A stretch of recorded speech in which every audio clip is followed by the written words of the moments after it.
Good morning, Year 11. Today we're going to be looking at a possible question from the strange case of Dr. Jekyll and Mr. Hyde, and we'll be going through a walk and talk mock together where I'll be guiding you through the question and how you could plan and write your response to the question. So just have a start by having a look at the exam paper that you have in front of you. It says, read the following extract from Chapter 2, The Search for Mr. Hyde, and then answer the question that follows. Write about how Stevenson presents Utterson in this extract and how Stevenson presents Utterson in the novel as a whole. So this is a character question, but it's always a good idea to just make sure that you're absolutely going to be answering the question by just highlighting the keywords of the question. Just bear with me a moment because I'm just unblocking the screen for my class. So you've highlighted the keywords Utterson, so there's absolutely no doubt you're not going to go astray and start writing about something else. Okay, and it's up to you at this point really whether you want to engage straight away with the extract or just spend a few minutes thinking about Utterson and maybe jotting down the key ideas you have about Utterson. I prefer to go straight into the extract because I find that looking at the extract will then give me some key ideas about the character and help me begin to think about the other points that I want to make about the whole novel. So I'm going to read it through once and then I'm going to read it through twice and start annotating it, because it's always a good idea, especially when you have an extract, to read it through twice. From that time forward, Mr. Utterson began to haunt the door in the by-street of the shops. In the morning before office hours, at noon when business was plenty and time scarce, at night under the face of the fogged city moon, by all lights and all hours of solitude or concourse, the lawyer was to be found at his chosen post. If he be Mr. Hyde, he had thought, I shall be Mr. Seek. And at last his patience was rewarded. It was a fine, dry night, frost in the air, the streets as clean as a ballroom, the lamps unshaken by any wind, drawing a regular pattern of light and shadow. By 10 o'clock, when the shops were closed, the by-street was very solitary and, in spite of the low growl of London from all around, very silent. Small sounds carried far, domestic sounds out of the houses were clearly audible on either side of the roadway, and the rumour of the approach of any passenger preceded him by a long time. Mr. Utterson had been some minutes at his post when he was aware of an odd light footstep drawing near. In the course of his nightly patrols he had long grown accustomed to the quaint effect with which the footfalls of a single person, while he's still a great way off, suddenly spring out distinct from the vast hum and clatter of the city.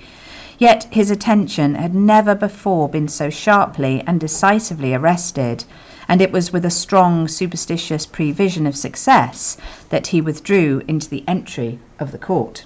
Okay, so this is that moment where Utterson is now sort of becoming a little bit obsessed with this story of Hyde that he has heard through his friend Enfield. He's realised that there is a connection between Hyde and Jekyll, and he's beginning to cast himself as the role of the detective to try and find out a little bit more, because he's obviously worried by the will, isn't he? Jekyll has made this will leaving everything to Hyde. So let's go through again and start picking out the key quotes that I would want to use. And remember, you really want to make the most of your extract. You know, you've got to do everything else from memory, but in particular those AO2 marks that you're going to get from language analysis. If you're really struggling to remember quotes from the rest of the text, you want to use as many quotes as possible from the extract. So let's have a look first of all. Okay, so I've got, from that time forward, Mr. Utterson began to haunt the door in the by-street. So that's really interesting, isn't it? So I'm going to highlight that one first of all. And then I've noticed that there are interesting time references. So in the morning, at noon, at night. So he's there all the time.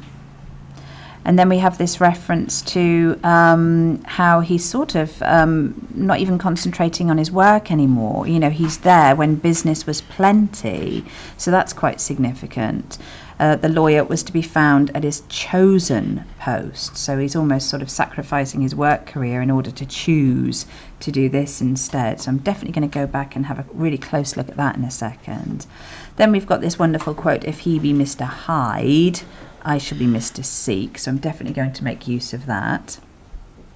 Again, all that time he's spent, you know, it's clearly he's been there a long time, because at last his patience is rewarded. So I'm going to pick out that and come back to that in a second.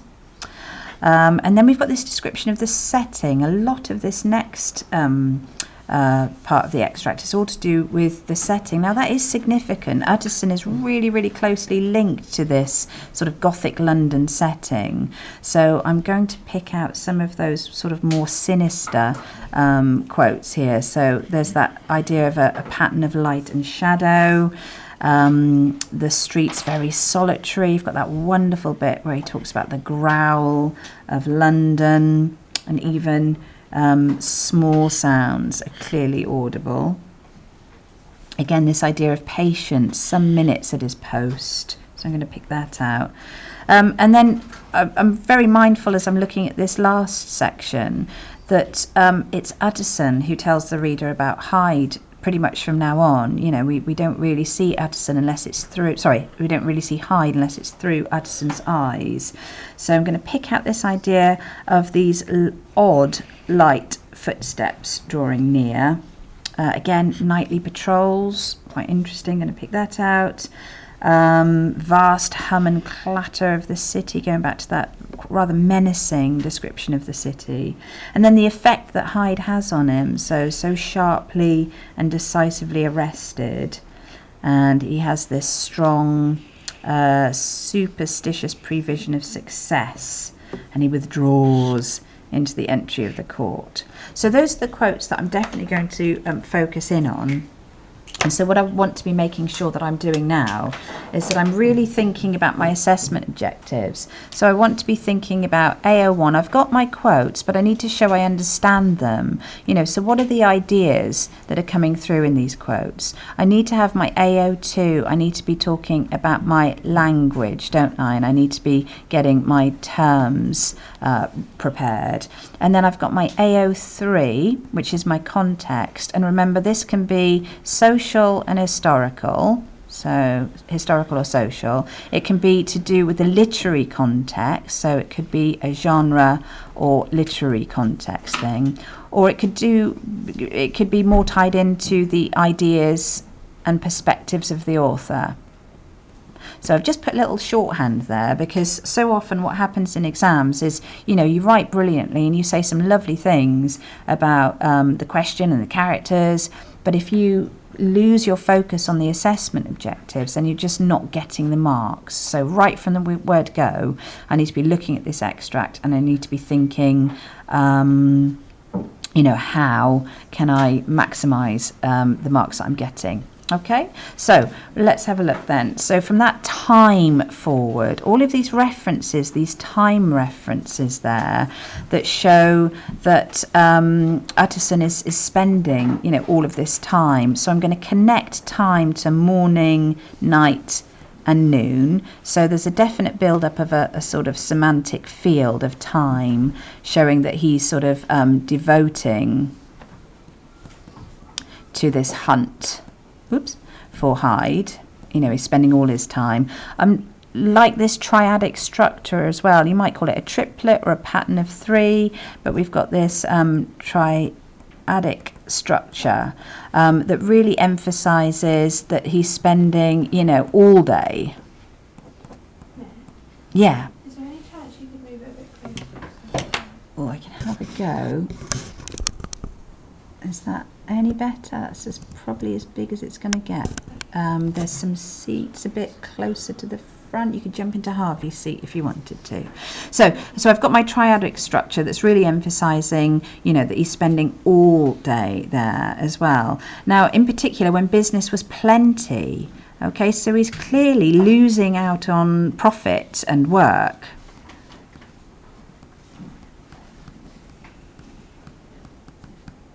If you remember in chapter 1, he was introduced to us as the lawyer, and he was dry and dusty. There was nothing particularly interesting about him. He just seemed to have no outside interests other than, work and his small circle of friends. But it really shows that his behaviour has changed, quite dramatically. Now he's forsaking his lawyer career, his business work, and he's spending all of this time, especially at night. This was quite a dry, dusty man who would sit and read his Bible on a Sunday night, and didn't really get the sense that he would go out very much. I didn't pick this out, but I think that's quite interesting. Now I'm following this chain of thought, that at night in this fairly isolated, beginning to be quite gothic setting,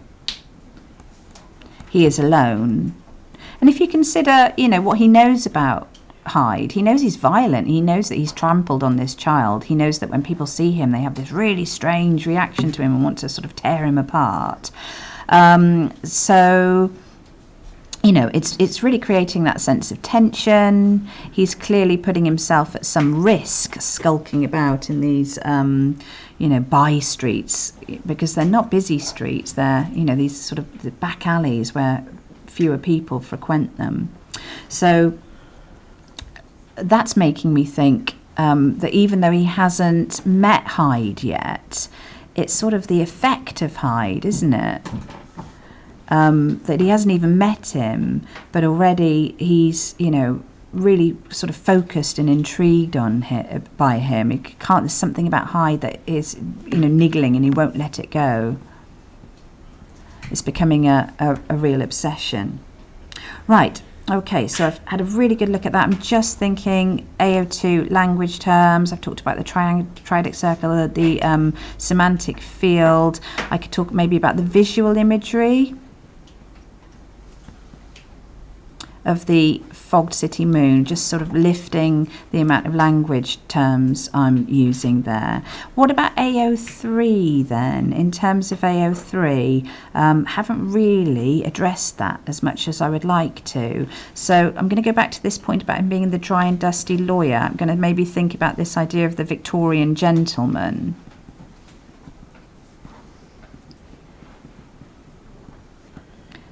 At first he seems to be this archetypal, Victorian gentleman who is the height of respectability, and now he seems to be doing quite strange things. And here I've mentioned the Gothic. Now that will link to my AO3 in terms of genre. So we know that Stevenson makes, frequent and very effective use of Gothic features in this novel. It's that strange hybrid of, is it a Gothic novel? Is it a detective novel? Is it a science fiction novel? Okay, so then I've just mentioned that word detective, and that's what's happening here. If he should be Mr. Hyde, I shall be Mr. Seek. Haha. So we have that, pun there on Hyde and Seek, as if Hyde is something disguised, something secretive. He's hidden his reasons for his relationship with Jekyll. It needs investigating, and we have that first sort of inkling of Utterson as a detective. Okay, so there's the scope to do a lot of work with that. He's taking on the role of the detective in this story, and there's some really interesting language choices as we go through to think about that. The word post is repeated twice, I believe. Let me just find the other one. I'm fairly sure it's in there, I just can't see it at the moment. But we've got the alliteration of post and patrols. We could maybe even bring in, this idea of his patience. And that's quite interesting, isn't it? Because patrol, you immediately sort of associate that with maybe a policeman out on a patrol, or maybe even a soldier. Somebody who has some sort of duty to protect. So that's quite interesting that Utterson, this previously uninteresting character is now sort of taken on this quite significant duty to protect and serve, and in his eyes he's sort of protecting and serving Jekyll. Now that becomes quite interesting later, and I'll talk about that a little bit later, but that leads me to start thinking about Utterson as maybe not being as completely respectable and upstanding as he appears to be. And so it's this bit I'm interested in here, these patterns of light and shadow, because although that fits into idea of the Gothic setting, that's quite a eerie effect that's being created there, flickering lights and shadows. You've also got that idea, and I'm going to bring it over here, of duality, which is one of the core themes of the story, isn't it? That is the central theme, that we are this mingled sort of entity. There's nothing straightforward about us. We are good and we are evil. And in terms of AO3 then, maybe I could bring in a bit of Freudian theory there, because he was talking about those sort of layers of personality, wasn't he? The consciousness, the unconsciousness, the ego and the id. So, nobody is straightforward as they appear. And also, we could bring in this idea of Victorian hypocrisy.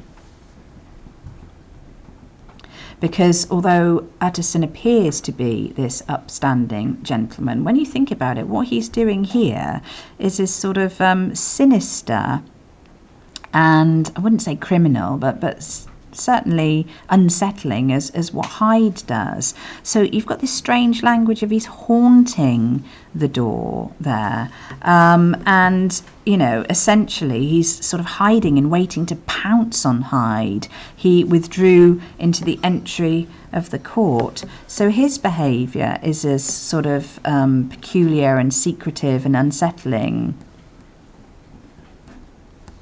as we could say Jekyll's is, or Hyde's is. And obviously later on, and I'll just mention this now, or I'll talk about it a bit more later, we realise that Utterson is a hypocrite, isn't he? He is quite willing to use his skills as a lawyer, not to defend right and wrong, to be unbiased, but to get Jekyll out of any trouble that he's in.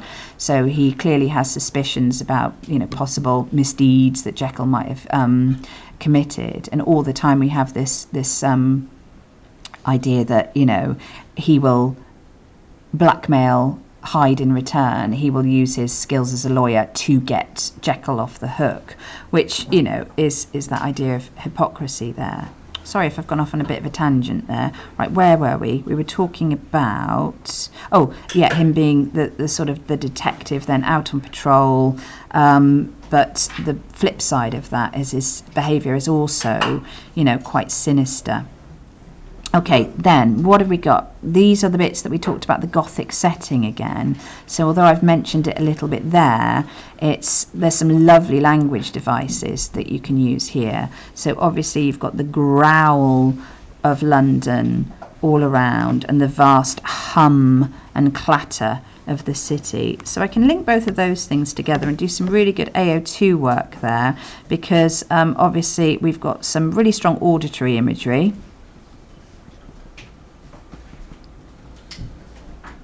And also with that growl, we've got this sort of metaphor beginning to creep in. Growl, you immediately think of some sort of predator, some sort of, threat. And that really ties into, that AO3 idea of urban terror. That the city has rapidly increased in terms of size and population. It is now a sort of hub of crime and disease.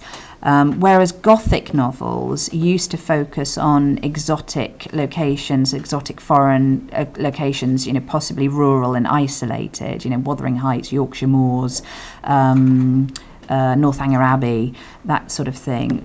as the 19th century moves towards its end with the fin de siècle, the urban area becomes the site of the terror, the city. So for Jekyll and Hyde and novels like Picture of Dorian Gray, the city is the threat. So you have all of that going on here. Oh, there's my other post. I knew there were 2 posts there. Look, so I can add post is repeated twice. I knew it was lurking there somewhere. So thinking about that idea of, very solitary streets, the growl of London, the noisy threats there. And we talked about the shadows as well, didn't we? And then the final thing that I would bring out of this is we are seeing Hyde through Utterson.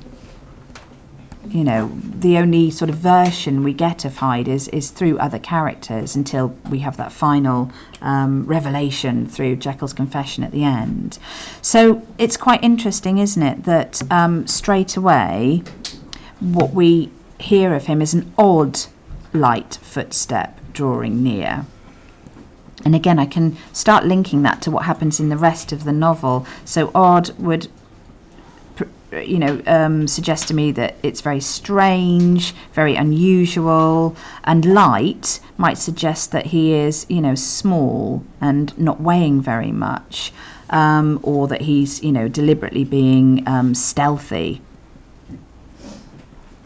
So this all goes back to this idea of Darwinian theory, doesn't it? It's being introduced here, that somehow Jekyll is a throwback to our ancestors. He's smaller, he's dwarfish, and that's being introduced here. You've also got this lovely sibilance at the end that creates this very sinister effect. We know later on when they do come face to face, Hyde hisses at him, doesn't he, like an animal. So you've got that lovely sibilance beginning to creep in here, that sort of hissing sibilance. And what could we do with that? Maybe we could bring in the idea of the biblical context, the idea that you had sort of science versus religion coming here. So that hissing sound might remind us of the serpent in the Garden of Eden, and that story was all about knowledge, wasn't it? Adam and Eve took the fruit from the tree of knowledge, and Jekyll is doing exactly the same thing with his experiments. He has gained a knowledge that perhaps should have remained secret. That those sort of there's real secrets about what human beings are. If we are made in the image of God, then we shouldn't try and break that down. We shouldn't try and untangle that, should we? And there were lots of people at the time who felt very strongly that these new scientific investigations, people beginning to understand the first blood transfusions, that was going too far. It was tampering with God's work. And many Gothic novels, Frankenstein also deals with that idea of human knowledge going too far and there being a consequence. Remember at the end of the novel, Jekyll says, what happens to him, he doesn't care about it. I can't remember the exact words now, but he says something like, it's up to another to decide. And there's that sense of, is he talking about Hyde, or is he talking about God? Is he talking about Judgment Day, where somebody will make a judgment about him? So let's just spot check. I've got a really good range of ideas. I'm definitely okay for ideas. In terms of AO3 then, we've got lots of stuff in terms of literary context. We've got the detective and the Gothic genre. We've got that idea about the respectable Victorian gentleman and hypocrisy. We've got science versus religion. I think we're absolutely fine on that. And then in terms of AO2, we've definitely got a wide range of language terms that we could begin to talk about. So that's looking really good. It's a bit of a mess though, so what I thought I would do is just break it down for you in a clearer, tight way, so that you can see how I would respond to this particular extract then. So these are the points that I would make, and I've just jotted them down in note form. I just think it's really handy to sort of splurge all your ideas and then to think, okay, well, I'm aiming to make 3 or 4 points on the extract. So I would start off by talking about Utterson as the detective, and I would talk about how Stevenson is manipulating genre in this extract. So you know, we have this this use of the detective genre. So just very briefly, we talked about Post. You know, he's taken on a completely different job, if you like. He has this sense of duty and commitment to this new role as detective. We've got the hide and seek pun. We've got this idea of, you know, is he just being patient or is it obsessive now? You know, he's there all hours. I would bring in the fact that, you know, Stevenson is using Utterson as a way of revealing. I put Jekyll there. I meant Hyde. Sorry. Hyde, you know, we see Hyde through Utterson's eyes and ears, because it's the sound of him we have first, which is, you know, immediately quite significant. I bring in this idea of duality. Yes, he's a lawyer. Yes, he's a respectable gentleman, but his behaviour here is quite sinister as well. And I would also begin to build in this idea that throughout the novel, Utterson has this really strong connection with the Gothic elements of the novel. You know, we see him several times in very Gothic settings, and I suppose that begins to develop the, you know, the fear in the novel, doesn't it, through Utterson's experiences. So I'm good to go. I am ready to write some really interesting paragraphs. So again, I've done the first paragraph for you, and I've typed it up because you can probably tell that my handwriting at times is rather incomprehensible. So let's have a look at this paragraph, and then you're going to have a go at writing your own paragraph on one of those other structures, other points I've planned. Okay, and we're going to break down and try and figure out why this is such a good paragraph. Okay. Utterson is central to Stevenson's manipulation of the detective genre in the novel Jekyll and Hyde. This genre was growing increasingly popular with the publication of the first Sherlock Holmes story in 1886, the same year as Jekyll and Hyde. Initially, Stevenson deliberately misleads the reader in expecting the novel to be a fairly straightforward crime story, employing Utterson as the detective. After hearing the story of the injured child and suspecting Hyde of blackmailing his friend, Utterson takes on the role of the detective, determined to solve the case. In this extract, Stevenson's use of alliteration emphasises his post and patrols. Here, the almost military language suggests Utterson is taking his role very seriously. This is combined with a triadic structure of morning, afternoon and night, showing that Utterson spends all his available time watching and waiting for an opportunity to confront Hyde. Earlier in Chapter 1, the reader was introduced to Hyde as a successful lawyer, and yet now he's spending all hours on this case, particularly when business was plenty and time scarce. These repeated references to time perhaps leaves the reader wondering if his behaviour has gone beyond a sense of loyalty and duty to his friend and has become some sort of obsession. Okay, so why is that a good paragraph? It is a good paragraph because I have made really good use of my evidence. I'm using short embedded quotes. I'm using ellipses to sort of reduce quotes to the bits that I need. So in total there, I've used a really good range of quotes. And, you know, just thinking about AO2 then, so there's my quotes, there's my AO1. I've talked about the military language. I've talked about the triadic structure. I have talked about repeated references to time and the alliteration. So I've got a wide range of AO2 terms that I'm using to explore my quotes. And then obviously at the beginning, I've chosen to start this particular paragraph with a bit of AO3. And so my focus is on this idea of the literary context and Stevenson's manipulation of the detective genre. And I've got my little fact in there as well to back that up. I've referenced the Sherlock Holmes story being published on the same date. So that is a very successful paragraph then. Okay, so it's over to you now. Have one final look at that paragraph and think about why that's doing a really good job. And then go back to and it's a very, you know, it's a plan that's written in very much in note form. So I've done that one. We can tick that one off, and that leaves you to choose one of these three. So would you like to write for 10 minutes about Utterson's role in revealing and developing Hyde for the audience, or would you like to write about the fact that even, you know, the lawyer here is being used to explore that idea of duality? There's something quite sinister about his behaviour. Or would you like to explore Utterson's connection with the Gothic setting, that other literary genre that Stevenson uses so well? Okay, so it's down to you which one you want to write about, and I'm going to give you 10 minutes to write a paragraph. Okay, off you go. Okay, so you've had 10 minutes to write your paragraph, and what I'd like you to do now is annotate it in the same way that I did mine. So start off by just reassuring yourself that you have used a wide range of evidence from the extract, and remember again that because you've got to do the rest from memory, you know, this is your best way to get those marks for AO1 and AO2. So just highlight or underline any quotes that you've used, asking yourself, are they short and embedded? Have you used that ellipsis technique in any of them to reduce them down and condense them to what you need? Have you synthesized them? Are they quotes from different parts of the text that you're using to bring together to prove, you know, that same point? And then next off, think about your AO2, think about your language terms, highlight in a different colour if you can, or underline any of the language devices that you've referred to.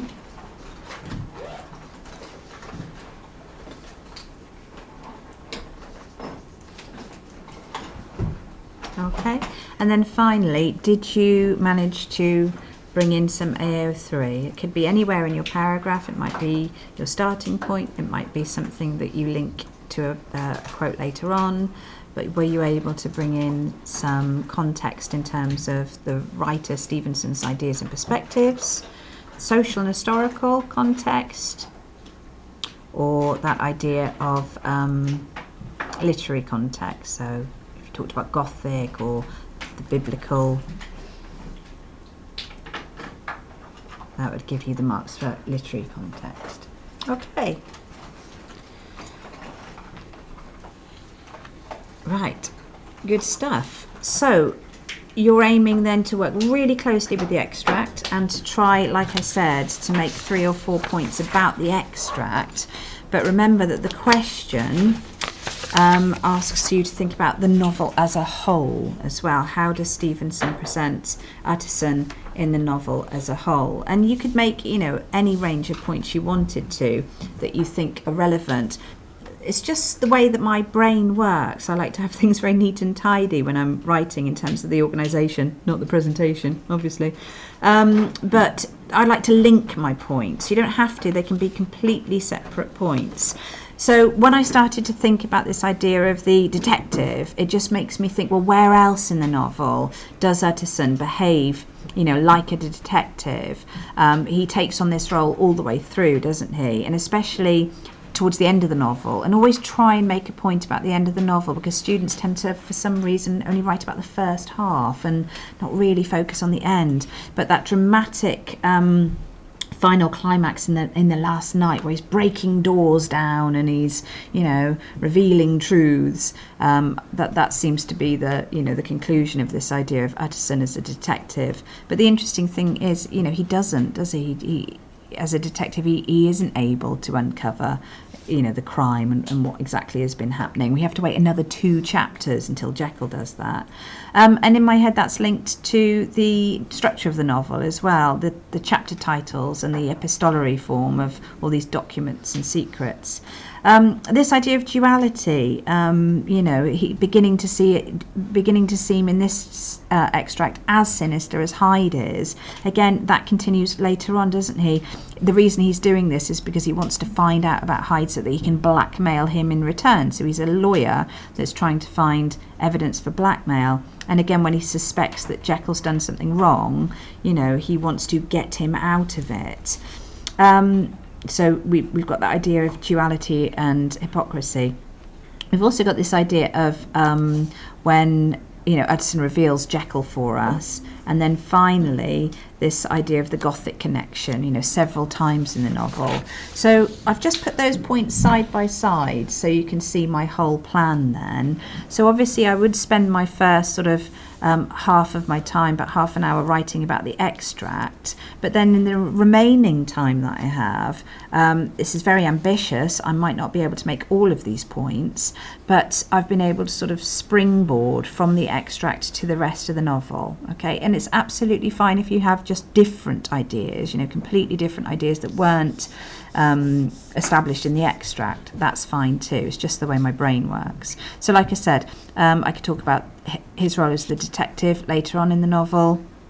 I could talk about, and these are the quotes that I've just written down from chapter 2. He's hardly human, he's pale and dwarfish and deformed. This comes immediately after the extract. So we've got all of that wonderful language that has Hyde as the, the Darwinian precursor to our civilized human selves.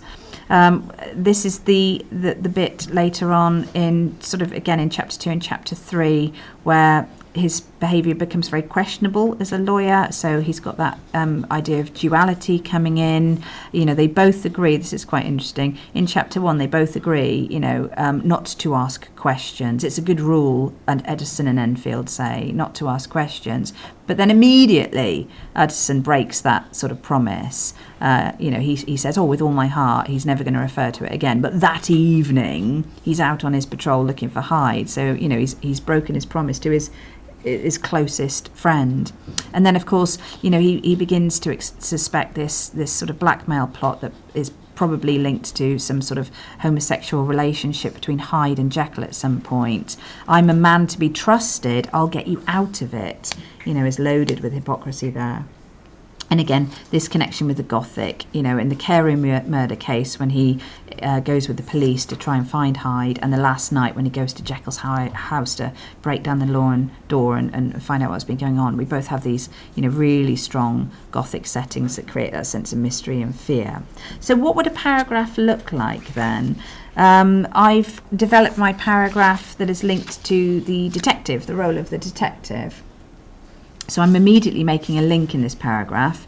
Utterson's role as the detective in the crime novel is further emphasised. So I'm making that link through Stevenson's use of the epistolary form, making use of letters and other documents, and particularly through the chapter titles. These employ the semantic field of criminal investigations: search, murder case, incident. Indeed, incident is repeated twice and suggests an unusual event, particularly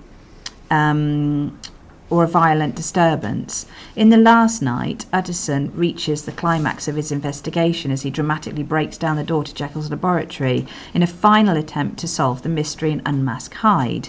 Poole speaks of his suspicion of foul play. Utterson presumes he has solved the case. I think I begin to see the light. There's my explanation.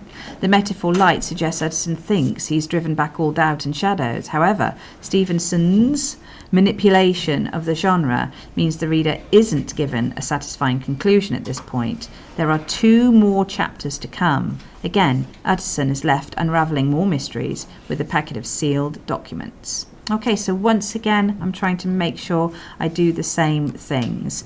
So I've made the link. I've got a clear link between the extract and the whole text.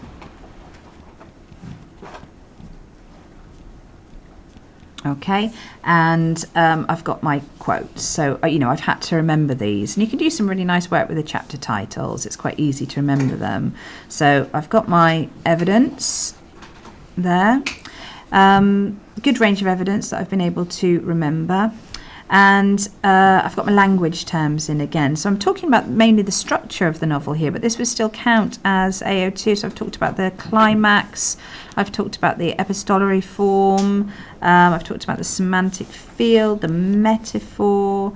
I've explored this quote in lots of detail about how the metaphor light suggests, driving back the shadows, but that never happens. Oh, I've talked about repetition there as well. So there's a really good emphasis on AO2 again in this paragraph. In terms of AO3, it's a little bit weak. I suppose literary context. I've talked about the epistolary form. That hopefully would count as a little bit of AO3 there. But perhaps it's not as strong as I would like it. Aim to have AO3 frequently in your essays. Sometimes it just doesn't quite fit with the point that you're making. So you are going to have a go now in the final 10 minutes at writing a paragraph about the rest of the novel. And it's up to you if you would like to use my plan, especially maybe this idea of later on in chapter 2, Jekyll is revealed through Utterson. You've got that nice range of quotes there that you could use if you haven't quite done your revision and got all your quotes in your head yet. Or, of course, there's some good quotes here as well, where you could talk about how the theme of duality is brought in through this lawyer as well, because there's some good quotes in there. Okay, so 10 minutes on the clock, and you are going to have a go at writing a paragraph about the rest of the novel. Off you go, 10 minutes. So well done for completing your paragraph on the rest of the novel. And before we finish then, it might be a good idea to just go back to that paragraph and see if you can do a similar thing again, just to prove to yourself that you're on the right lines. You've highlighted the quotes that you've used. You've picked out the language terms that you've used. If you were able to link it to an AO3 point, then make a note of that as well. And just think about I think more than ever, it's the point that you make is really important here. How you're very definitely linking it to the rest of the text. So you're either making a link or you're introducing a completely new point. So that idea of later in the novel, further in the novel, at the end of the novel, just making it very clear that you're talking about the rest of the novel. So, final key points then. Work with the extract. Very, very frustrating when you, as a teacher, English teacher, get some work back to mark and there's just no annotation of the extract at all. This is your springboard to really getting a wide range of interesting ideas, making sure that you've focused on the assessment objectives. And remember, especially if you're struggling to remember quotes from the rest of the text, you think of how much green is highlighted here. I'm going to be quoting about a minimum of 2/3, getting on for a half of the extract. I'm going to be using that as direct quotes, aren't I? Making sure that you're really focusing on your AO2 with the extract. You're picking out your language terms, and don't forget good old AO3, trying to make some good linked AO3 points. And then spending that time on a rough sort of plan. I think that, this planning is probably a bit too detailed because I've done it for your benefit. But, I would definitely have, some sort of T structure plan where I think, this is what I'm going to say about the extract. And then either my direct links to the rest of the text or perhaps completely new ideas. Elsewhere in the novel, something very different is done. I can have that as a very different idea. Again, perhaps an unrealistic plan. Could I make all of these points under time conditions? Probably not. So maybe even think about planning in, rank order. So you definitely do the ones that you think are most interesting, so that you get those down. And if time allows, you might be able to pick up, the less significant ones. Utterson's connection with the Gothic setting. I could probably maybe abandon that because I've done a lot of really good work on genre there. Maybe even I could bring those ideas about the Gothic, if I was running out of time, I could mention it briefly here, couldn't I, to think about his sinister behaviour. So make a plan, but be flexible with your plan. Okay, all the very best of luck in the real thing.